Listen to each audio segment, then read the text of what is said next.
what if the epicness that we sometimes spend our entire lifetime searching for exists not in spite of the boulders, but thanks to the boulder version of you, that these boulders inspire you to become? Often, when we least expect it, life thrusts us into the role of the reluctant shiro or hero in our own story. How we respond in those moments can be the difference between thriving or just surviving. We believe that our story will be determined by how we dare to answer one burning question: how to choose to live. Join us as we explore the mindset shifts, innovative strategies, and captivating stories from my own life experience and those of my truly epic guests. So let's get this started. Welcome to one of the episodes that I'm sure will be as special to you as I know it is going to be special to me. I will give you all the formalities and this person will tell you more about himself. But what I will share is that this is the man who became the catalyst for one of the most fulfilling, enriching parts of my life, i.e. now, that helped me get beyond the belief that I was not a speaker. And in the midst of the boulder, I'm Skylar, that you heard about in episode 1, because you listened to episode 1, right? Mhm. Who helped me discover who I have discovered that I have the potential of being. So with that said, one of my most favorite mentors on the face of this planet, Mr. Johnnie Cass, come on down. Oh my goodness, Meredith. I love that introduction. Thank you. Thank you so very, very much. And what can I say? Well, as much as you are excited to be seeing me, can I just say what a great privilege and an honor it is to, what I think we said 8 years later, to be on your podcast with you. And yes, I might have set the spark that set you on the path, but most importantly, it was you, your determination, your desire, that 8 years later, here you are doing the thing that you love and overcoming your own personal boulders. Well done. It's great. So great to be here with you and your listeners. Well, thank you so much. And as you're watching this, what I really want to shine a spotlight on is that how important it really is to deliberately choose the right people in Mm, your life, and mm, people that you know in whatever sector, professionally, personally, or spiritually, a combination of everything. People who believe in you, even in mm, some ways that you may not be capable yet, emphasis on the mm, word yet, of mm, believing in you.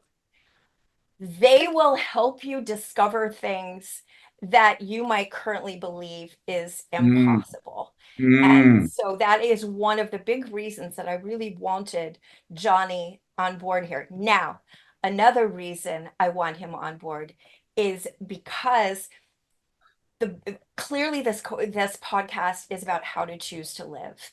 Mm, And Johnnie, you of course have had an incredible decades and decades of experiences working with people who are trying to answer that question and to figure out in the process how to come even more alive.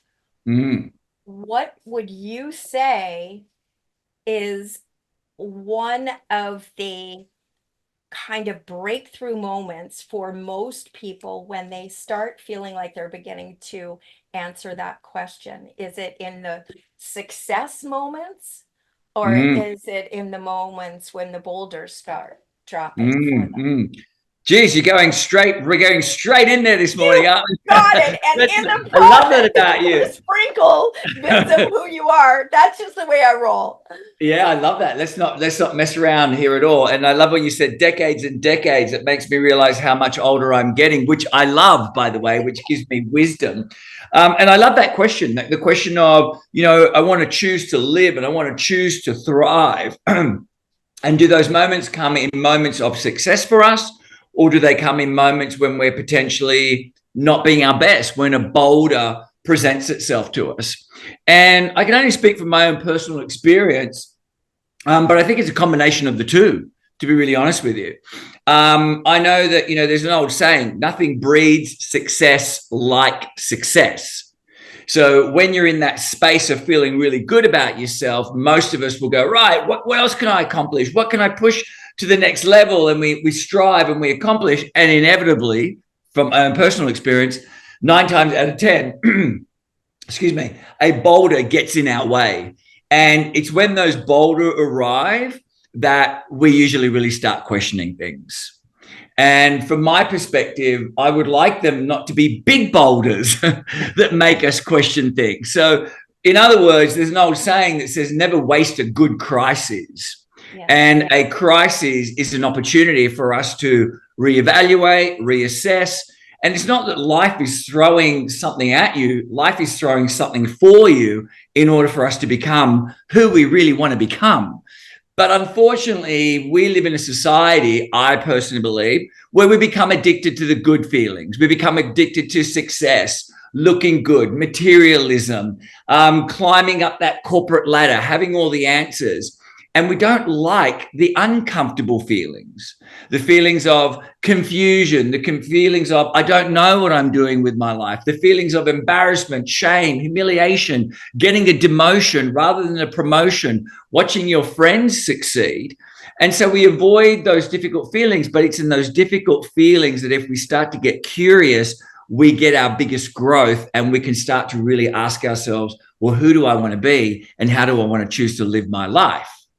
Oh, I love it. I love it. I love it. And so I've sprouted like 4 questions here from what you've said. And first of all, just because I did really jump ahead in the story a lot, let's go back a little bit in your story. Sure. And what do you share with our listening audience? What some of those early boulders were for your life that maybe were at the moment felt like they weren't at all what you had envisioned or asked for, but that now as you look back in your ultimate wisdom, say it's thanks to that boulder that so many. Where do I begin? So many. The question was, what are the moments, the boulders in my life that have represented to me to choose life? And there's been so many of them. Even going back to your initial introduction, choose the people who you share your stories and your hopes and your dreams with. Because I remember when I first started speaking, which was over, I hate to admit it now, maybe 20, 25 plus years. I remember seeing a speaker on the stage. I was really excited. I ran back home at the time and I said to my mum, I know what I want to do. I want to travel the world and I want to be a speaker and I want to inspire people. Now, my mother, being a good Italian mother, she looked at me, she said, John, what are you crazy for? Sit down. What do you do these silly things for? So in many ways, that was my first boulder into speaking and presenting. And that gave me even more determination and more grit in order to move forward. But a couple of really key moments in my life. Number one was when I was speaking and traveling and I had a very hectic schedule, which I loved, but I also got really sick. So I had to take a year off of travel, work. I literally had chronic fatigue. I was just exhausted. And that was a really difficult period for me. But it made me have some really great light bulb moments. A couple of ones being, firstly, you don't always have to be doing stuff to have value. So I had to learn to recognize and find my own value without an audience applauding me, without sharing my story. I just had to find value in being. And I had to really not just intellectualize that health is my number one priority, but to embody that health is my number one priority. And even at the time, you might look at me right now and go, I'm in pretty good shape. But looking back, part of my motivation at the time to be in shape was actually also covering deep unconscious wounds. So I had a very perfectionistic attitude. I'm going to be perfect. I'm going to be in the stage. I'm going to say the right things. But having my world fall down around me, realized that I wasn't perfect. In fact, I was very imperfect. And as soon as I shared that with everyone, it liberated me from having to be perfect all the time. And it liberated my expectations of myself. So it allowed me to come into places, as we talked about earlier. It's okay for me to not have all the answers. It's okay for me to not be perfect. It's okay for me to sometimes sit in confusion and not knowing what I'm doing next. And as uncomfortable as all of that is, it was also the space that I needed in order to move forward. So it was one of my first boulders was around my health. Mm. Um, a couple of the other ones has been in breaking up with relationships. I'm sure many of our listeners can relate to this. I don't know, maybe you can, maybe you can't. You know, I had a string of relationships that had broken up. And at some point in time, you've got to look at that and go, well, what's the constant in this equation? And you've got to take a long, hard look in the mirror and realize, well, hang on a minute, maybe I'm running some unhealthy or dysfunctional patterns.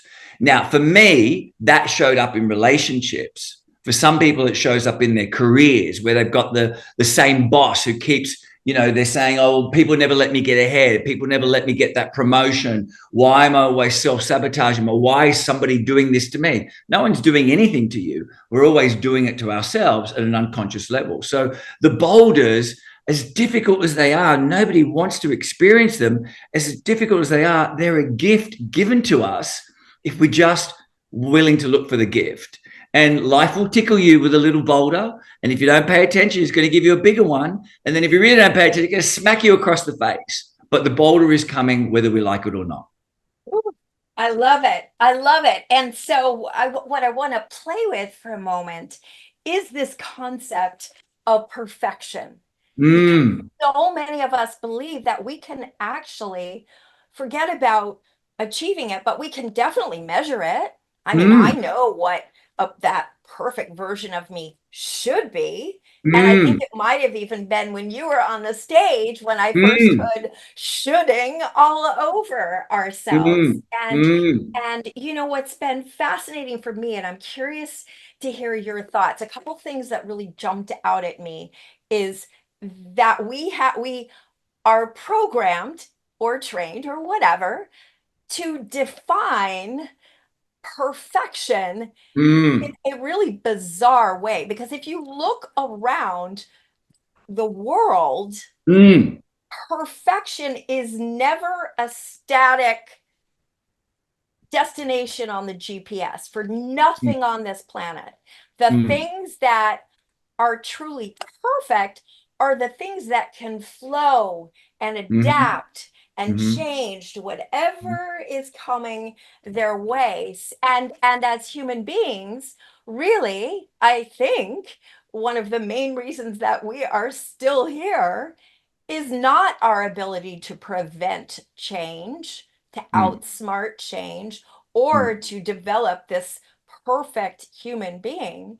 It's mm, really to adapt with whatever mm, we approach, which mm, brings me kind of to the second point mm, that you've made that I think is so important if you're listening to this conversation, and it is the gift in the duality. mm, Everything on our planet is a duality. There's up, there's down, there's in, there's out. So, of course, in this wonderful quest to discover who we are and how to choose to live, the mm, clues along the way or the explosion of experience is going to be the respite of the moments mm, that are so wonderful that they take our breath away. But the mm, real moments, like you're alluding to, Johnny, are those moments that take us by surprise, that are so impactful that they knock the wind out of us. mm, And mm, yet, it's often, I found in my experience, I love my mentors. As you know, here we are. And yet, with a mentor, sometimes you go, I don't think I'm going to do that part of the mm, formula. I'm going mm, to just sneak over here a little bit. With mm, the anti mentors in your mm, life, or mm, the anti-mentor experiences, mm, I personally can speak for me, I would get so clear on mm, what it is that I don't want. And in sometimes so much pain and sorrow and frustration that then and only then would I let go of things that were so familiar that I believe they were comfortable. You know mm. what I mean? Yeah, definitely, definitely. So I think that, I mean, there's a lot to sort of unpack in that conversation right there. I think first and foremost, it's like you can't see what you can't see, right? It's not like I was walking around and going, oh, I'm a perfectionist.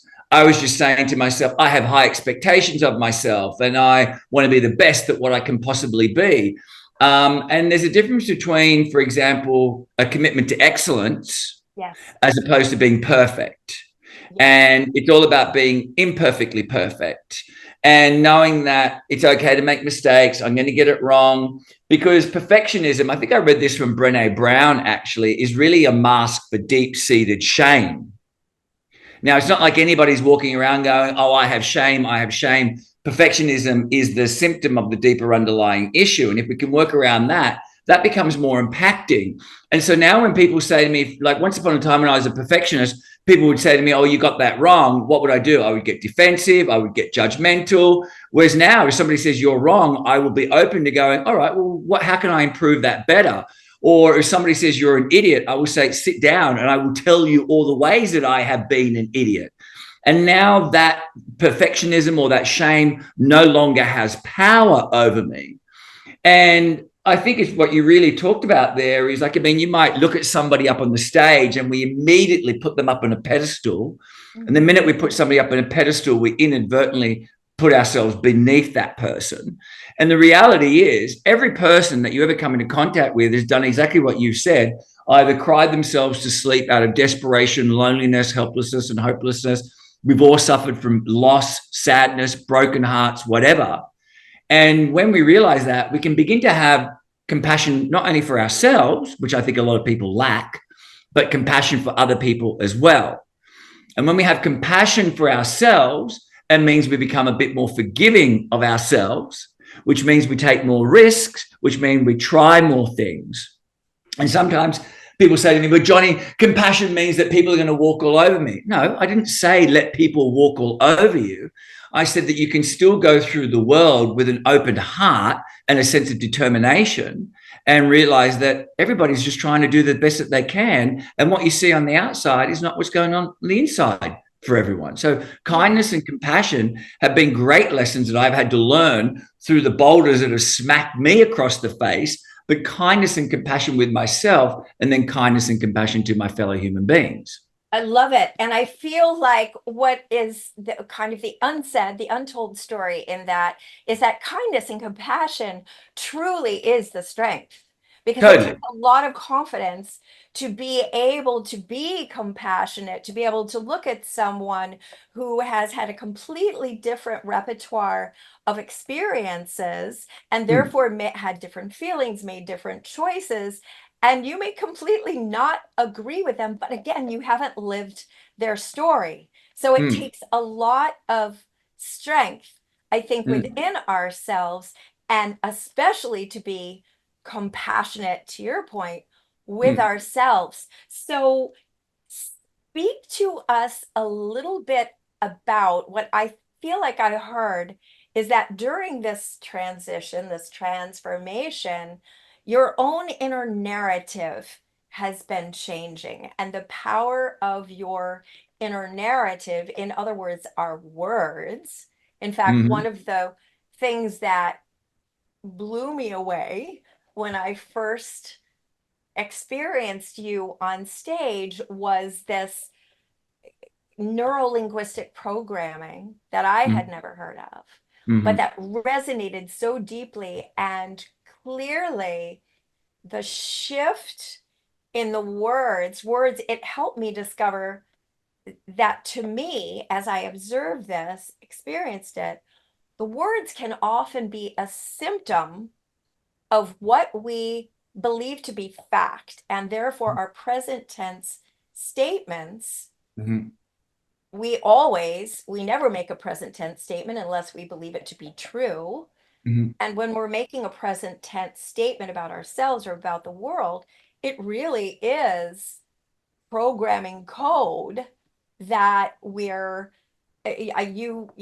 were the first time I'd ever heard, I think, of the reticular activating system, for example. Sure, sure. And so speak to us a little bit about how important our language is, not only with our interactions with each other, but our inner narrative and how we experience our own lives. Yeah, great question. Um, it's look, we live in a world today where we're bombarded with so much information. We're overwhelmed. Our nervous system is overwhelmed with information. You got Facebook, you got social media, you've got LinkedIn, you've especially in the US, every media channel has an opinion about everyone and anything. And I don't think that we stop to appreciate how impactful words are on our psyche. And I mean, we all talk about, for example, triggers. You can have one word, a yes or a no, just those two words there can completely trigger you and take you in a very different direction. Somebody saying the word no to you could trigger a deep seated wound that you have around rejection, abandonment, uselessness, hopelessness. You're not worthy. So the words that we hear are really important, and identifying how we react to those words are important, especially in a career setting. And so when we're changing in a state of flux, unsure about what to do with our lives, unsure where to go with our career, like once upon a time, the words, you're an idiot, you don't know what you're doing, you should know better, like you're a man, like you should have all the answers. Well, do those words make me and my nervous system empower me, or do they keep me stuck, frightened, and afraid? And we have to realize that in times of uncertainty, your brain's highest prerogative is to keep you safe. It's not to keep you thriving. So, of course, you catastrophize things not working out well. And so, then how you talk to yourself and coach yourself out of that is important. But the interesting thing is, number one, we have to slow down and pay attention to those words. Most of us don't. And then number two is we really need to listen to those words with kindness and compassion to ourselves and curiosity. Because I will always say to my clients when I'm working, what are you saying to yourself? And when you notice the dysfunctionalities that come up, because we're all dysfunctional, it's just that on any given day, I can be extremely functional. 5 minutes later, I can be extremely dysfunctional. And in that moment, when I go, oh, that was pretty shitty behavior, are you curious about that? Are you playful about that? Or do you start beating yourself up because you're not being your best version of yourself? So that's a long way of saying words matter. And they matter because they trigger deep unconscious wounds, or they trigger motivation and excitement and curiosity and wonderment in us. I love it. And um, have you found in your experience that I view it this way, Johnny. I have come to be fascinated that we will look at our external technology and we, of course, give it we give ourselves authority. In fact, speaking of calling ourselves an idiot, if we were not to have the password protections, if we were not to have the virus protections, we would consider ourselves foolish because Mm, clearly we're inviting something in to mm, corrupt our operating system and even steal our exactly, identity. exactly, exactly. And so how fascinating that it seems like sometimes we launch from the perspective that I can't virus protect or password protect, much less quarantine things that do not empower me and propel me forward. I Mm, have to think of everything. I have to allow everything in and consider, especially the mm. negative possibilities. Do you feel that we are at a time where if we authorized ourselves to say, look, our minds crave guidance, Mm, preferably from us. mm. However, if we don't give it, if we don't step into the role of being the sovereign of Mm. that inner game, it will find someone or something that will, that will guide us. And so if we can get in there and become aware that our language matters, our words matter, but it may not come naturally on autopilot, Mm. Mm. that we Oh, need to step it into definitely it and won't say, come naturally yes. on autopilot. It requires, look, change is inevitable. We are going to change. Like what you and I, from when we first met, physiologically, emotionally, mentally, change is inevitable. That's just a part of life. However, progress requires conscious thought, right? And your mind would rather be addicted to a familiar hell than an uncertain heaven. So why do I say that? Because we get addicted to particular type of language. We get addicted to particular type of words. Words like you're an idiot, you can do better than this, you should know better than this. That's a familiar hell to us. Until at some point in time, like we said, life smacks you across the face, gives you a boulder, and you realize actually maybe that language and that view of the world, because your language is what constructs the world, isn't really serving me anymore. So I even know that when I had to go from no longer being a perfectionist to sharing with people that maybe I was lost, I was confused, I don't know everything, that was scary to me. So it's the same when you're determined and you have grit, and all of a sudden I'm saying, well, be compassionate, loving, and kind to yourself. I guarantee you there'll be somebody who's listening to this podcast and goes, well, if I'm compassionate, loving, and kind, people are going to walk all over me and take advantage of me. That's not necessarily the case. And the subtlety of language is also really important as well, especially from an emotional point of view. So, for example, there's a great big difference between acceptance versus resignation. Yes. So I accept that there are some things in my life that I can't change. And I'm sure maybe some of your listeners will be familiar with the serenity prayer. God, grant me the courage to accept the things that I cannot change and the wisdom to know the difference between the two, right? So I learned that prayer a long time ago when my mother was passing away. So another boulder that came into my life, which had to teach me acceptance, serenity, what I can control and what I can't control. Also, I was running some addictive patterns at that particular point in time as well. So I had to surrender to certain things, but I wasn't resigning. So there's a difference between resigning and sitting on your couch and giving up and hopeless and helpless, as opposed to saying, okay, I'm accepting that there are some things I can change and some things that I can't. This is where I am right now. There are some things that haven't worked out. There are some things that have, and what do I want to do to move it forward? So language, how we talk to ourselves, as well as the people around us, constructs our reality.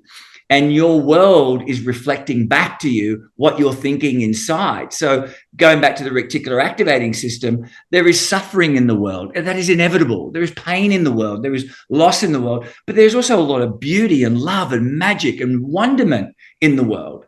But what is your brain wired towards?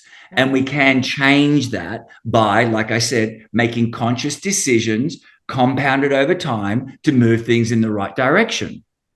I love that. I love that. And I really think it's important what you just said at the end. We can change things. We Sure. are not it's not, it is what it is. That's just the No, way I'm wired, right? correct. No.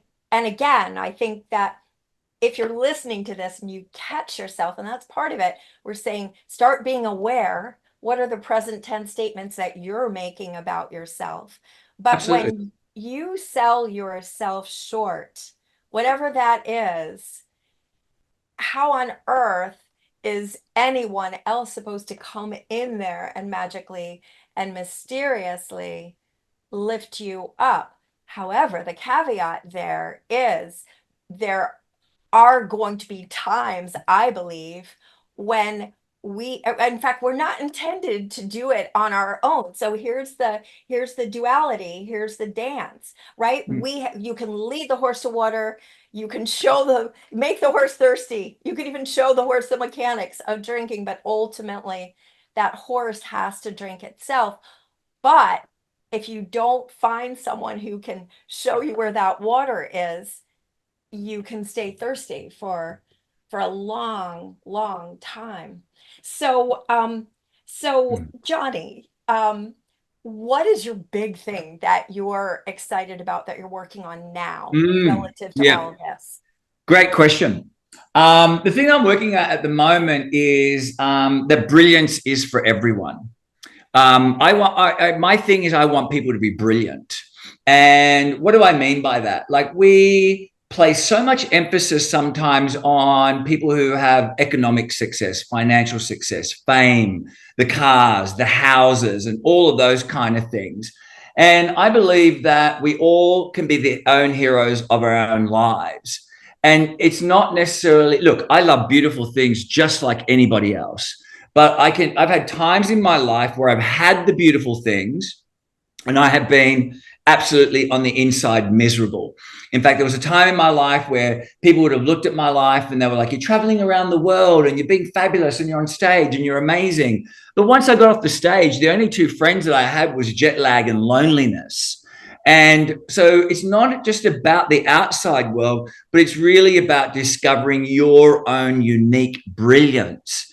And I love the story that you just shared that, you can lead the horse to water and it might not drink from that trough. Well, maybe that trough wasn't meant for that horse, but go and find where you want to drink your water. Go and find where you want to put your magic. That's not for me and that's not for you to define, but find that inside of yourself.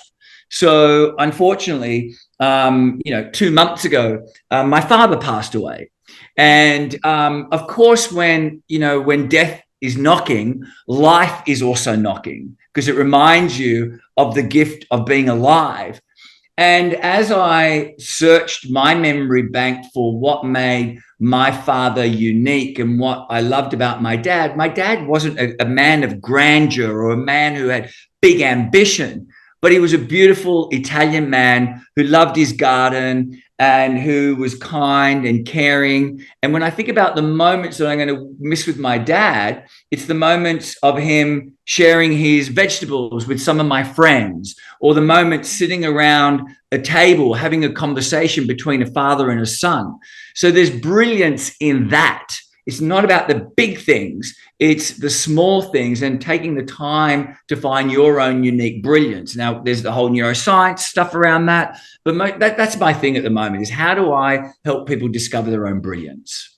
I love that. I love that. And one of the things that I have been playing with a lot is just really reflecting that most of us will spend an average, usually more than 90,000 hours in our careers. Mm, And there's often this subtle, unspoken belief that it's kind of in spite of those 90,000 hours. So it's that work-life balance, right? In mm, other mm, words, mm, mm, life is the mm. time when I'm like, yay, Yeah, yeah. yay. And work is like, oh crap, I have to pay the Mm, bills. So mm, what if, kind of to your point, your personal life is, you're striving for that to be brilliant and wonderful, but what if we were to entertain the possibility that, thanks to some of the work, and it feels like work initially mm, to really work on that story in your mind, but what if now it's not only I made a great living, but it's thanks to my living and what I did for a living that I feel like I have truly lived, so mm. that Love that. you Love that. get to the end of your life feeling like, I'm so freaking glad that ultimately I chose what I chose and life chose what it chose, because I'm taking my last breath Mm, feeling like I can say I lived my life to the fullest. And oh, by the way, I hope I get to do this again sometime. Right. mm. So, Yes, that's really great points there. Career is such an interesting thing for all of us. And look, the reality is we're not always going to be passionate about what it is that we're doing, right? That's just, sometimes we just got to do things to pay the bills, to get by, to make ends meet. I've had various stages of my career. But I think for me personally, this is just my personal opinion, because there have been times where I found myself in work situations where I have not wanted to go into that job. And I think for me personally, it's about, well, who do I want to be? If I'm not enjoying the job, okay, that's fine. Maybe this is a stepping stone to something else, but it doesn't hurt, or it's really easy for me rather just to have a connection with a work colleague that makes them feel good about themselves, or to put a smile on a random stranger's face, because that doesn't cost you anything, or it doesn't really take.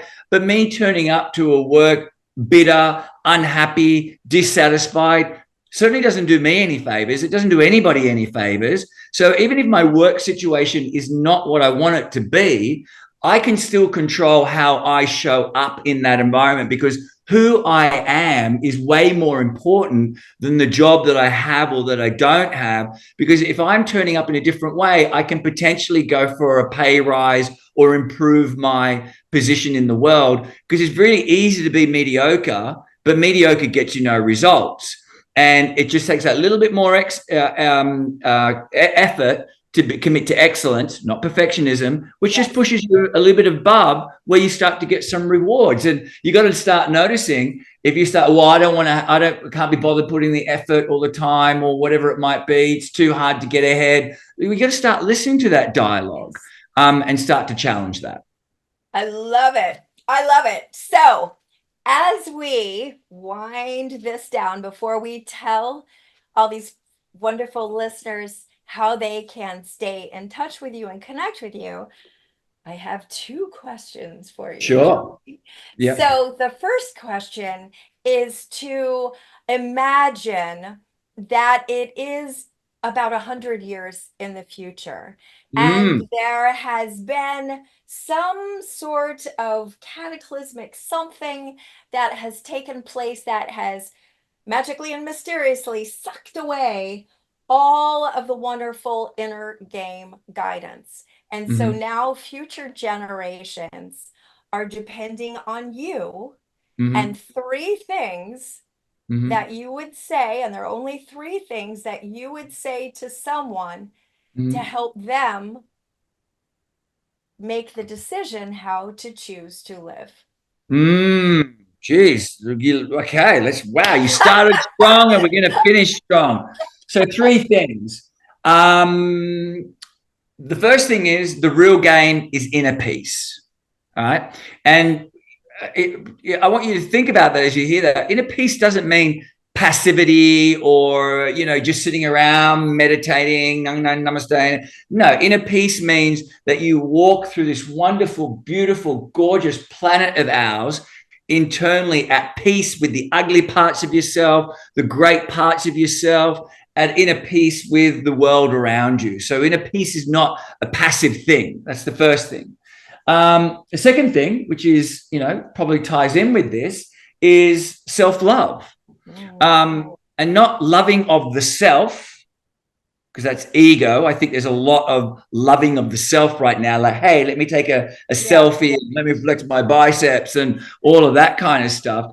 Self-love is that self-compassion, that kindness, and that tenderness. Because if everybody's self-loving themselves, then we're going to have a beautiful place to live in. And the third thing is to recognize that there is always magic around you. Like, I know there's a lot of brutality in the world, especially with what's going on in the world right now. But, even as I look out at my balcony right now, there's the wind blowing through the air. There's beautiful colored frangipanis outside. There is wonderment in the planet all around. The fact that you and I are capable of having this conversation. So always look for the magic in the world, because yes, life can be dark and it can be ugly, but there's also magic around you all the time. And we are magic, and we should always remember that. Oh, I love it. I love it. Okay, so the last question is, I believe that we have one goal and one goal only, and that is, as I sort of hinted toward, to be taking our final breath, saying, oh my gosh, that was freaking epic. I hope I get the chance to do that again. And everything else along the way is an opportunity, a possibility, an idea, curiosity. So for you, if you could get to that point where you're taking your last breath and look back, and by having experienced something, felt something, learned something, felt like your life is kind of mission accomplished, Mhm. what do you think that would be? Mm, what a wonderful question. And it's a question that I've been reflecting on now, this, let's call it the second half of your life, because, I'm a little bit older now, which is wonderful. Um, and I have the answer to that. And my answer to that is knowing that I've lived and that I have touched the heart and the mind of the soul of another individual that's enabled them to live their best life Mm. means that I have lived my life. And it's interesting because when that came about for me, actually came out of a childhood wound, because I don't think that I ever got the mentoring or the guidance that I needed from my parents, God bless their souls, only because they were immigrating to Australia. They didn't have a lot of money, so they were great providers. They didn't really have the capacity to really embellish me.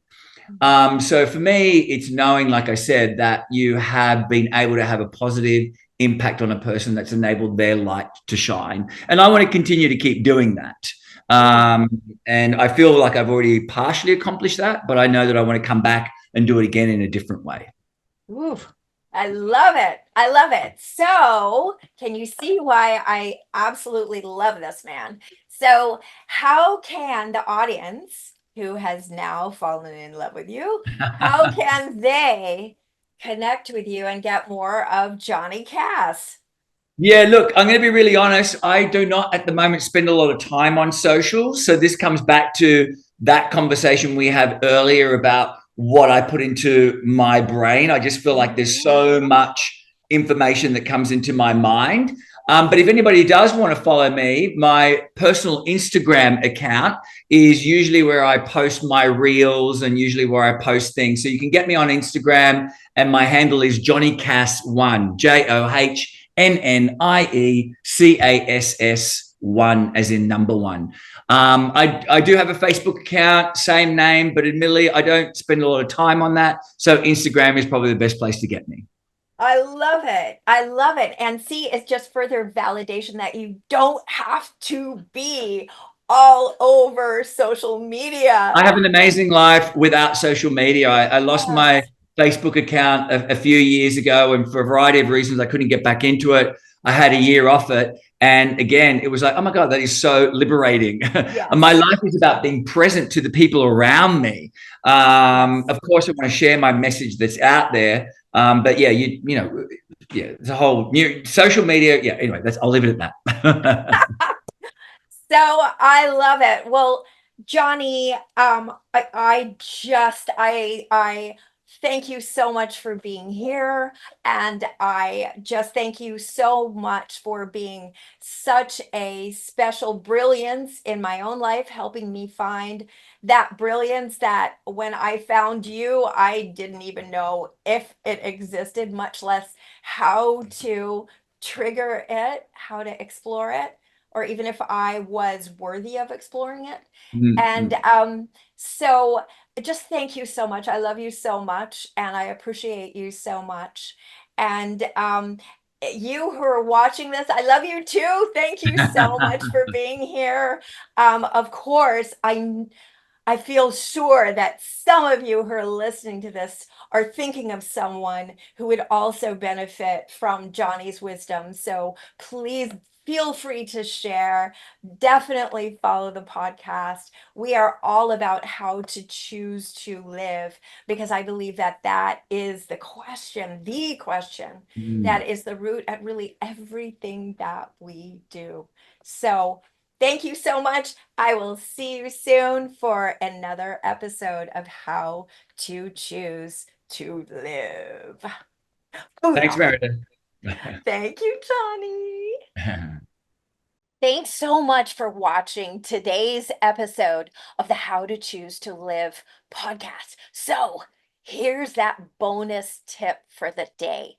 Today, let's talk gratitude, but not the typical way that people talk about gratitude lists that sometimes, let's fess up, makes those lists kind of come running out almost like a grocery list, right? They don't really create this infusion of emotion. Well, here's your mission. Your mission today is to stop what you're doing and right now walk around your room, or if you're at home, walk around your house and look at the things on your wall. Look at the photographs, look at the artwork, look at your cat, look at your dog, look at your hamster if that's the way you're wired. I will not say look at your snake because that is not the way I roll. Sorry, snake owners out there. But look around your environment and find the things that light you up and allow them in. What I mean is, for example, look at the painting on the wall and think about the moment that you decided to buy that painting, or if someone gifted you that painting. Think about the moment of the surprise, the joy, the moment, that exhilaration. It lit up your heart in that moment when you saw that painting, and maybe you went, oh my gosh, I'm not sure I can afford it. Oh, I would love it. Oh my gosh, I don't know where I would put it. Oh my gosh, this is so decadent. Oh my gosh, I have to have it. Whatever it was, and yet you got it. And then you brought it into that first home where that painting lived. And maybe this is the first home, but maybe you had it somewhere before. And remember what it felt like to figure out, where do I put this? And walking by it those first days, when every time you looked at it, your heart just soared.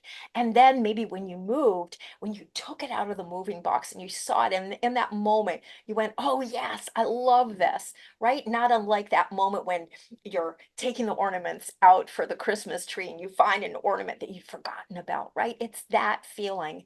And take the time and, yes, write it down if you wish, but it's more important that you get that emotional rush, because what you're doing is you're training that motherboard, that inner game, to realize that you come alive when epic things happen. You come alive when great things come to you. You don't only come alive when things upset you, you come alive from the deliciousness, every bit of deliciousness that life has to offer. So, your mission today is to walk around your room, your house, and then take it outside and find the things that light you up so that you can tell your mind, I'm all about the epicness, right?